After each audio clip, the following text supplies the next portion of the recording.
those of you who didn't hear my name called. I go to this church sometimes, not all the time, and I'm not used to this, so give me a second if I mess up.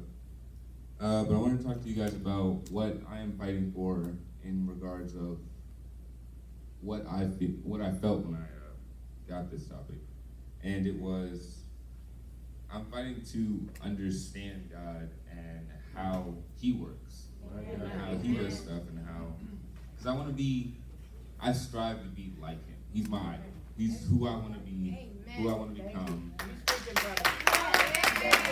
don't want anybody else. I don't care what other people think about me. No matter what you think about me, I'll always be me, and I want to strive to be more like Him because all right now. He's perfect. He can do anything. Right. And that's like you wanting to be your favorite superhero. Who wouldn't want to be their favorite superhero? Right. So when that came across me, I was thinking about from my last speech engagement that I did in North Carolina this past year and this year, and how it's been a struggle for my gains and loss and what I've grown from and what I've committed to and what I've done as a young man of Christ, and the friends that I've made, the friends that I've lost and gotten rid of because they weren't good for me and my development and growth. All right now. So, and when I say I want to understand God, it's not that I want to see Him as a human being or see Him, because you can't.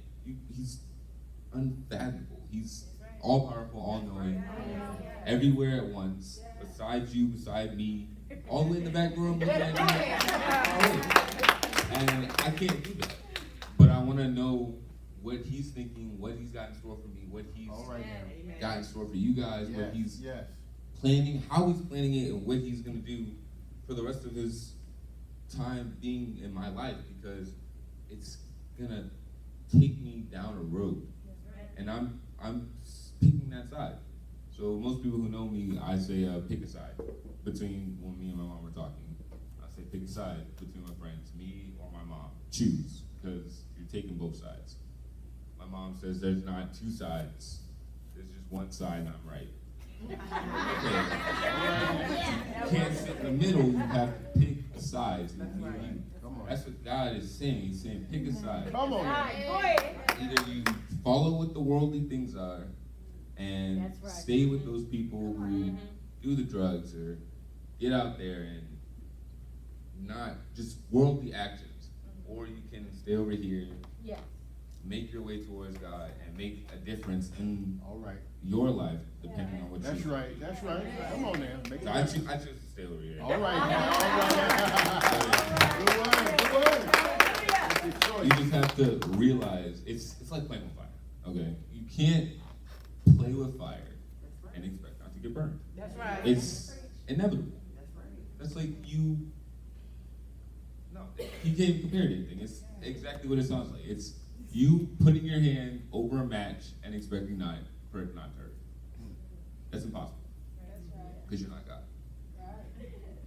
It's reaching out. He's reaching out to you. He's never going to leave you. He's always with you. He's always beside you. And that's what I liked about it. And that's what made me want to understand Him more and more, given the fact that He will never leave me. He'll always be beside me. He'll never leave you guys. He'll always be beside you guys, all at the same time. I can barely be in one place at the same time. Like, it's the fact that He can do all this stuff, and over half America doesn't even question it. Or the world, actually. Half of the world doesn't even question it. Nobody thinks about this, given the fact that He can do anything and everything at the snap of a finger. Amen. He could take, right now, but He could take me to heaven right now. And like, it just be like this, drop. Amen. Nobody questioning what happened, that's it. But it's so awesome how He does this stuff for us and we still push Him away or we still hurt Him. Come on now. So, and I didn't get this analogy until yesterday. I'm so thank you, Josiah, for giving me this. We were paintballing yesterday, and me and Sarah are on the same team. And the object of the game was to capture the flag, or put the flag up, our color flag. So I run up in the middle of the game, I put up the flag, and I'm running back. Josiah shoots me 3 times. We're on the same team. My mind, I'm like, okay, who shot me? But then when I got in the car and realized it was him, and I'm thinking, wow, that's what we do to God. We give him a mission. We ask him to do something for us. He goes and does it. And on his way back, we made a mess. Torn up left and right. Like, we ask him to take my family and put them in a nice word. Good word. And he starts doing that. And I go right when he's turned around, and I start fooling around. And he's looking at me like, what did you just do? Why did you do that? What is your purpose right now? Because I just told you to stay still, do what I need you to do, and you're over here messing around. So it's crazy to me how, because I'm guilty of it. I do it all the time. Probably did it today. And it's crazy how you do it in the moment and it feels good for that 1 second. Then once you reap the repercussions, you're like, why did I do that? Wow. What? Come on now. What made me think that I was doing the right thing? It's like when your mom goes into the grocery store, she says she's buying one thing. She comes out with a full cart. Why do you have so much extra stuff with you and you're carrying it with you when all you had to do was get one thing? No offense, all right? All you had to do was get one thing, all right? You carry all this extra baggage and all this extra crap with you that the world is putting on you, and you don't need to have that. You don't need to carry that with you because it's not your responsibility. He already did that. Amen. He did that long time ago. And you're just going back and doing it again. But it's not your place because that's not where he puts you. And it's not what he had in store for you. No matter where you are, no matter what you're doing, he's watching. And that gets me sometimes. I had to remember when I'm doing something I know I'm not supposed to do. I'm like, he's sitting there watching me. He's standing like right in front of me. And I'm doing this and I'm like, why? And I just start laughing too. And I'm so sorry. And I'll stop. Or maybe sometimes I don't even think about it and I keep going. I'm like, all right, well, that sucks. Gotta remember to do it next time. Set a reminder on my phone, rings on, put something on the door that says, I used to have a chart that said, don't do certain stuff. And it was like for the month. I could barely get through the month, but it was, I set like goals I set goals for myself that I could achieve easily if I just put my mind towards it. But my mind and my body were in 2 different places. My body was saying, let's go, let's do this. My mind's like, okay, this isn't right. It's like those 2 devils that sit on your shoulders.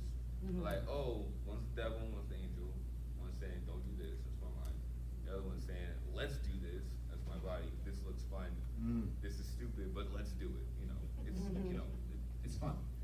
So I'm, technically listening to this side for the most part because it's fun and I enjoy it. But then you start realizing that it's a pattern of where you're going, and you're going down a path that you can't come back from by yourself. Come on. Amen. And it's difficult to come back from that. Now, I consider most of you guys, or all of you guys, my family, even though I don't know most of you. But one of my biggest fears is being alone, being isolated, being by myself. If I can't see somebody or feel somebody's presence, I start losing it. I go paranoid. I feel like somebody's behind me, but to kill me or something like that. Just like a little horror movie in my own mind.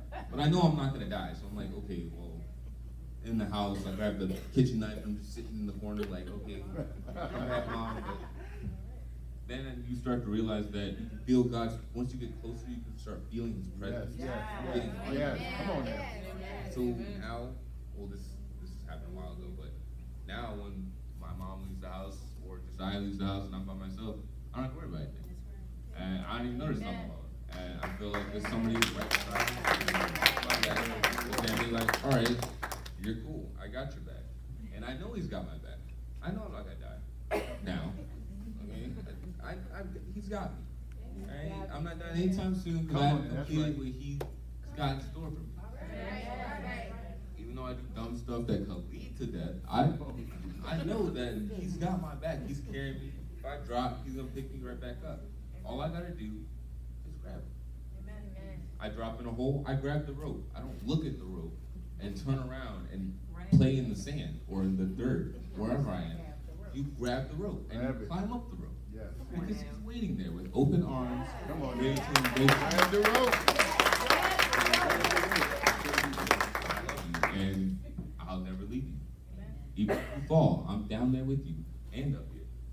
I'm down there talking you out of it, up here pulling up the rope. Mm-hmm. 2 people right there. Try to look up verses for what I was doing today, but I couldn't find any. The only thing I could get close to was Proverbs 17:7, which is a friend. Oh, okay. Well, it talks about how you have to love a friend, but your brother is born adversity, which meaning different or misfortunate, or it's not talking about your specific brother, it's talking about your brother in Christ. So it's saying how somebody is misfortunate and done this, but they still believe in Christ, but you're still struggling too.